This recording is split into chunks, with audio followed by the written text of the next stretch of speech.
আসসালামু আলাইকুম সবাইকে। আচার খেতে, খেতে আজকে আচারের রেসিপিটা আপনাদের সাথে শেয়ার করব। এই জন্য প্রথমে করতে হবে টাটকা জলপাই বাজার থেকে বাছাই করে নিয়ে আসতে হবে।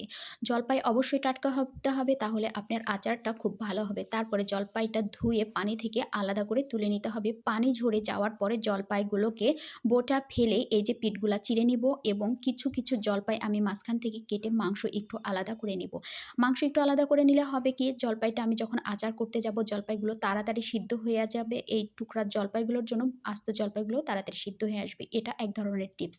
কাজ করতে, করতে আসলে টিপস এমনি, এমনি আবিষ্কার হয়ে যায়, আর তারপরে কারো কাছ থেকে শিখে নিলে তো হলো। এই তো এরকম টুকরা করে নিতে হবে। এবার আমি রান্নার কাছে চলে আসলাম। তো এর জন্য ৫ ফোড়ন, সরিষা বাটা, হলুদ মরিচের গুঁড়া, আস্ত মরিচ। তো সর্বপ্রথম সরিষার তেল দিতে হবে অবশ্যই আচার করার জন্য। তো আমি সরিষার তেল দিয়ে দিলাম, একটা মরিচ দিয়ে টেস্ট করলাম তেল গরম হয়েছে কিনা। তো সর্বপ্রথম আমি ৫ ফোড়ন দিব। ৫ ফোড়নের গন্ধই আচারের একটা ঘ্রাণ চলে আসে। তারপরে শুকনা মরিচ দিলাম আর পেঁয়াজ দিলাম। অনেকে আচারে পেঁয়াজ ব্যবহার করেন না, আমি করি, কোনো সমস্যা নাই। শুধুমাত্র পেঁয়াজটা একটু ভালো করে ভেজে নিতে হবে, লাল লাল করার কোনো দরকার নেই, এতে কিন্তু আচার নষ্ট হয় না। আমি তো সবসময়ই করি। তো এই পর্যায়ে যেহেতু আমার পেঁয়াজটা মোটামুটি ভাজা হয়ে গেছে, আমি সরিষার পেস্টটা কিছুটা দিয়ে দিলাম। তারপরে মরিচের গুঁড়া দিলাম, কিন্তু আমি যেহেতু তেলের মধ্যে মশলা দেই না, ধাক ছোটে, তাই বাদ দিয়ে দিলাম। তো জলপাই ঢেলে দিলাম। এখন একে একে আমি মশলাগুলো দেবো, আপনারা শুধু খেয়াল করতে থাকেন। মরিচের গুঁড়া দিলাম, হলুদের গুঁড়া দিলাম, আর লবণটা এখানে বেশি দিতে হবে, যেহেতু এটা টক আচার। টক আচারে আপনি লবণটা যদি বেশি রাখেন, এই টকটা কিন্তু লবণটা খেয়ে ফেলে, তখন লবণটা আপনার মেজারমেন্টটা ঠিক হয়ে যাবে। এজন্য টক আচারে অবশ্যই আপনাকে লবণটা বেশি দিতে হবে। তো এই তো আমার আচারটা মোটামুটি সিদ্ধ হয়ে আসছে, আর একটু ভাজাভাজি করে নামিয়ে ফেলবো। তারপরে আচারের কিন্তু দ্বিতীয় স্টেপ আছে, এটা হচ্ছে প্রথম স্টেপ। আর আচার মজা কিন্তু আপনার এই দ্বিতীয় স্টেপেই আচারটা সবথেকে বেশি মজা এবং আচারের ঘ্রাণটা চলে আসে। তো এই জন্য এই যে আমি শুকনা মরিচ ভেজে নিলাম, ৫ ফোড়ন ভেজে নিলাম। এখন এগুলোকে আমি একটু ক্রাশ করে নিব, একদম মিহি করা যাবে না। আর এইখানে আমি হাফ কেজির মতো তেল গরম করে নিলাম।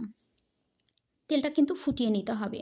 আচারে ঠান্ডা তেল, কাঁচা তেল দেয়া যাবে না। তেলটা ফুটিয়ে ঠান্ডা করে তারপরে দিতে হবে। এখানে যে শুকনা মরিচটা আমি একটু লবণ দিয়ে ক্রাশ করে নিয়েছি, এবং এই যে ৫ ফোড়নটা নিয়েছিলাম সেটাও আমি এই যে ক্রাশ করে নিয়েছি। এখন আমি আচারের রেডি করার দ্বিতীয় স্টেপে চলে আসব।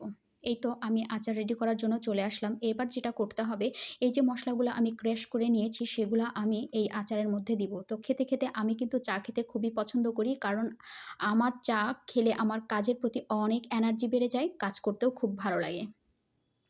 তো হাতের কাছে আমি আচারের পাতিলটা নিয়ে নিলাম, আর এই যে মরিচটা ক্রাশ করে রেখেছিলাম সেটাকে আমি ঢেলে দিলাম। কতক্ষণ আর চামচ দিয়ে দিব। তারপরে এই যে ৫ ফোড়নটা গুঁড়া করে রেখেছি সেটাও আমি উপর করে ঢেলে দেব। চামচ দিয়ে দেওয়ার টাইম নাই।